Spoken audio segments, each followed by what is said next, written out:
Hello everyone, welcome to our channel. We are going to watch a post-sprint press conference. Let's watch it together.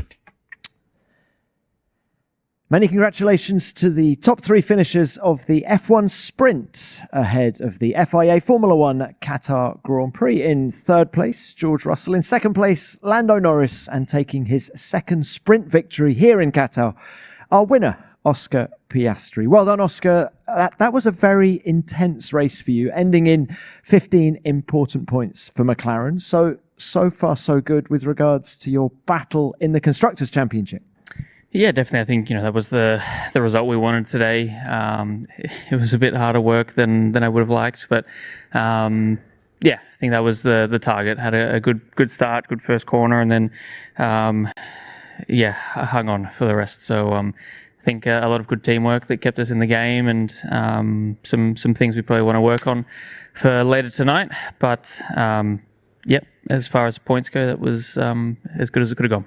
Can we just break it down a little bit more? You talk about turn one. Just talk us through the move on George Russell right there at the beginning.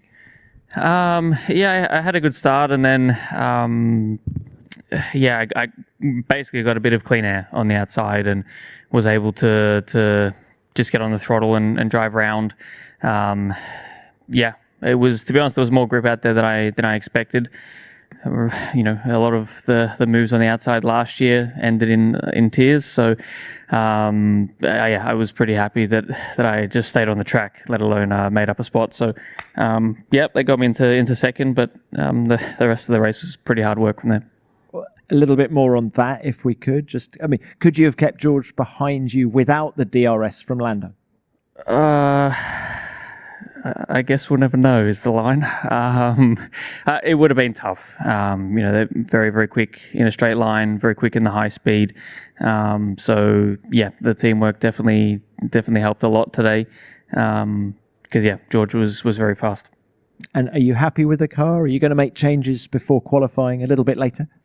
Probably a couple of changes, yes. I think compared to last year, it's a very different track for everybody in terms of grip. So I think we're probably still chasing a few things here and there. Probably a bit of work on the driver as well, but nothing crazy to try and fix. All right, Oscar, very well done to you. Thank you very much. Lando, if we can come to you now. I'm sorry for the interruption, but definitely George Russell would pass him if he didn't have that DRS from Lando Norris. But I can understand why it's so that hard to say just yes, he would pass me. A brilliant team performance, but first up, does it hurt to give away a win like that? No. Because you'd made up your mind before the start that you were going to pay back after Brazil? I made my mind up in Brazil when it happened. So, it's a sprint. Right. I only care so much more about the Grand Prix, as everyone. So, after it happened in Brazil, I made my mind up that I needed to do something to give it back. Okay, well, let's talk about your performance in that race. Great start, seemed to have a lot of pace. Is that a decent summary? I think so. I mean, having clean air is a beautiful thing. So I could control things quite a lot, and I did as much as I could to help Oscar. I knew George was going to be quick this race. I tried in turn one already to stay quite tight. I knew George was on the inside, so instead of running wide and giving Oscar the dirty air, I tried to stay tight and give George the dirty air. So that seemed to work, and we got a 1-2 from there, which was lovely. And the rest was, I think I could build a gap, probably not a big gap, but I could slowly make some progress. But George was still very fast through the middle part of the race and towards the end. So backed off a few times to try and get Oscar the DRS again. Because our target was to finish 1-2 today, and that's exactly what we did. All right, just final one from me. Any changes you're going to make to your car ahead of qualifying? I have no idea. I've not had time to think. We'll look into where our weaknesses are and see what we can fine tune. All right, very well done to you. Thank you very much. George, let's come to you now. You gave it everything to try and get past Oscar there. Are you frustrated at some of his defensive tactics? You said a bit on the radio during the race. Yeah, I mean, it's. I need to look back at it, to be honest, and see what it looked like from the outside. Obviously, we went wheel to wheel and into turn one in one of the laps. I was on the inside and closed the door pretty aggressively. We made contact. Was lucky to both stay in the race there, and then a few laps later, I committed to the inside, and he pulled across pretty late. And when you're doing 330, 320 into turn one, there's a big speed difference, and there's a closing of the door so late is pretty sketchy. But like Lando said, it's just the sprint. I take a lot of positives from the result, because I think if Lando wasn't being the team player, I think we'd have got past Oscar and could have had a good fight with Lando. You say you take a lot of positives. How good is the car this weekend? Is the car as quick relative to the opposition as it was in Vegas last weekend?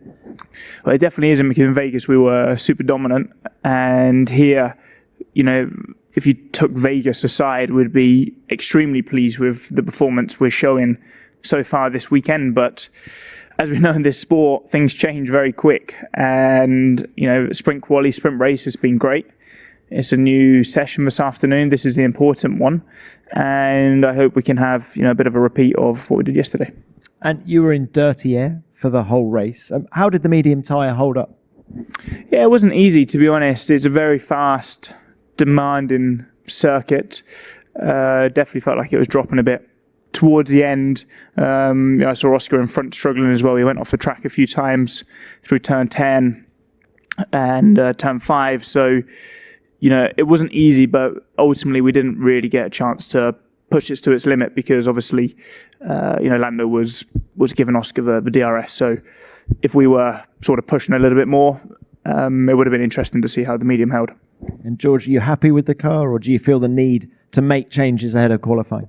No, it's generally in a pretty decent window this weekend. We've not changed it substantially. We know on these types of circuits where it's nice and smooth, not many bumps, the car performs well. So, we're in a good rhythm, maybe some fine tuning. All right. Thank you to all.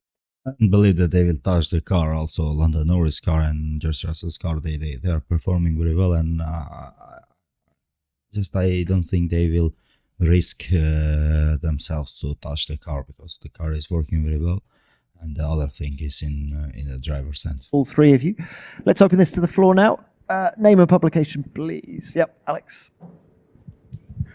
Alex Kalnockus, Autosport. Question to Lando, please. Just about, obviously, the swap and how long you've been thinking about it, but also the discussion you've been having with the team. You said that they told you not to do it. Just it's come up in sort of pre-race discussions or spur at the moment, and they told you not to do it on the radio? Thanks.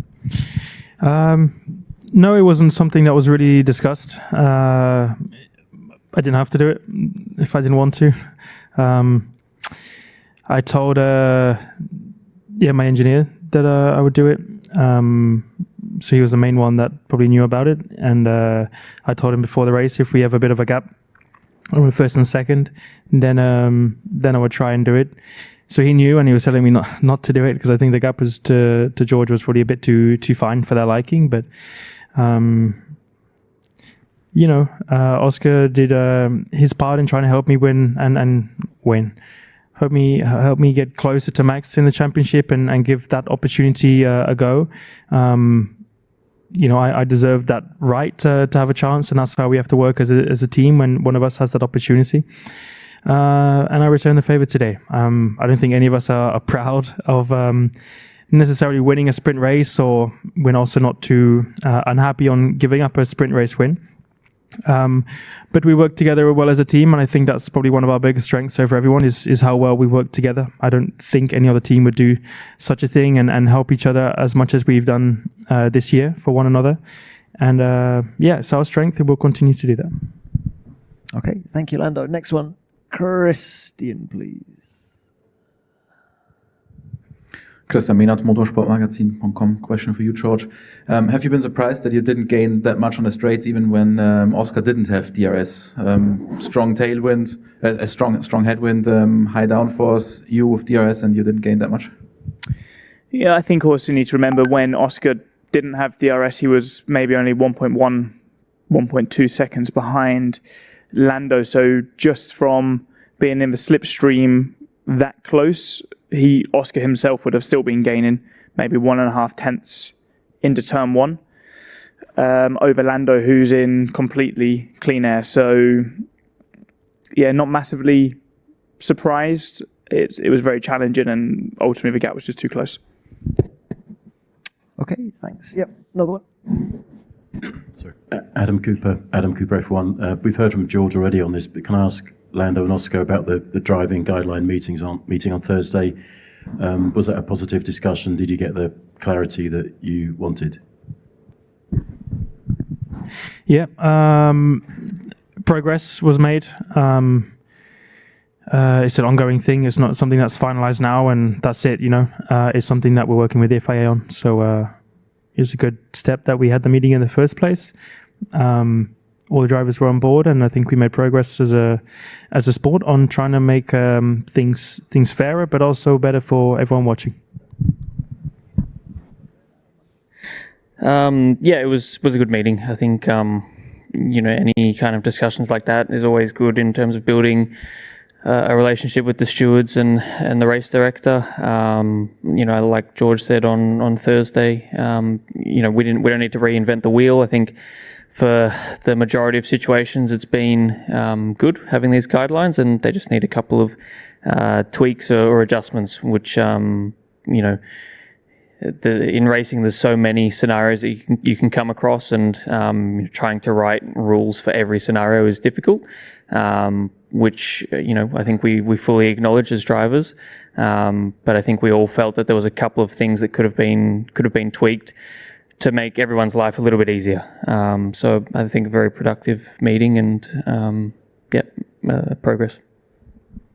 Thanks both. Yep, another one, please. Luke Smith from The Athletic. Oscar, just for your side of that late switch, I'm presuming that you had an idea that it was going to be happening, and what was going through your mind when you realised what Lando was doing?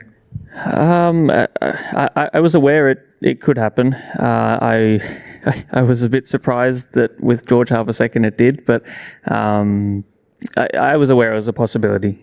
So it wasn't completely unexpected. Maybe a little bit in the circumstances of the race, but I think it just speaks of our teamwork and fairness, for the team. It obviously doesn't change the points, and I think it just shows off our teamwork and lack of egos within the team. Thank you. Yes, another one. I've got a massive ego. Matt Koch from Speak Cafe. Lando and Oscar, if I may, just building on the teamwork point that you've mentioned a couple of times, there's been a couple of instances where you've sort of worked for and against, or not against, but for each other and against the others for the benefit of McLaren rather than an individual, Baku, Sao Paulo, etc. What does that say about the culture within the team, within the respect between the two of you, with a view to next year and a potential championship tilt again? I think, this year there's been a lot of noise about how we go racing as a team, and whether it's right, mostly whether it's wrong. But I think we've always been very comfortable with how we've done things. It's always been very clear that the team comes first, and in some scenarios that means myself helping Lando, in some scenarios that means Lando helping me. I think it's a big strength that we have, that we're willing and so cooperative with each other. And I think it, whilst that it maybe doesn't mean the world to us sometimes, I think for the whole culture and what it displays for the rest of the team is incredibly important. And I think if you've got both drivers so willing to work together and help each other out, then it's the best example for the rest of the team, because it's not just about us two, it's about the hundreds and thousands of people trying to help us win. We're trying to make it so that we can just fight for first and second and not have to worry about everyone else. Of course, everybody is, but I think it just speaks a lot of the teamwork culture. No, Oscar's put it very well, honestly. Next year is a refresh, and Oscar has an opportunity to fight for a championship too.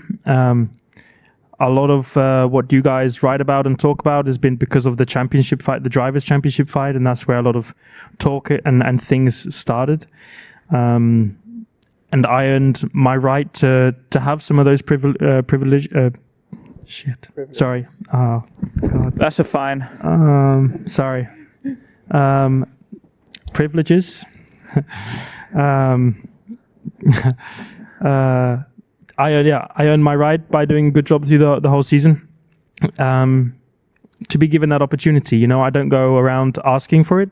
And it's certainly not how I said, like I've said in previous interviews, it's certainly not how I want to win a championship. You know, I want to go out and give Max a fair fight and do my part and earn it my way.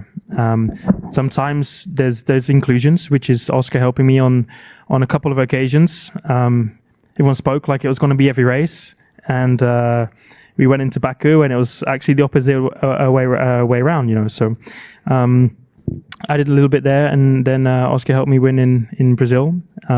Sadly, things turned for the worse on Sunday, and the opportunity was gone, but I've repaid it today. So I think it's, like I said, our strength as a team. I don't think other teams work this way. And it's definitely a part of why we are where we are as a team now, why we are the top team in Formula One, and why we're fighting for the win in the Constructors. Thanks, both. Okay, yep, let's quickly do another one. I'm Jim from Titan Sports. Question to George. Just like last year in Singapore, we've been once again stuck by a DRS train created by the leader, this time with teammates. So do you think there's any method you can try to get out of this situation while being third place for the race? I mean, there's nothing you can do as a driver. DRS trains are immensely frustrating for drivers, for fans. I remember in 2017, I raced GP3, and you could only use your DRS on so many laps in the race. And that was quite interesting because in that series, every car would have been in a DRS train, but you had to be strategic about when you use your DRS. Usually if you're overtaking one car, you use it on one occasion, you don't need it every lap. But on occasions like today, let's say you could only use your DRS 4 laps out of the 19, Oscar wouldn't have been able to do what Lando wouldn't have been able to help Oscar in the way that he did. So I don't know. I haven't even given this any thought, but I do know generally in sprint races, especially in the midfield, you see this DRS train, and it's it's a bit frustrating. George, thanks for that. Thank you. Well done, all of you. Thank you being with us. Thank you for your support. Just don't forget to like the video, comment it, and subscribe to the channel.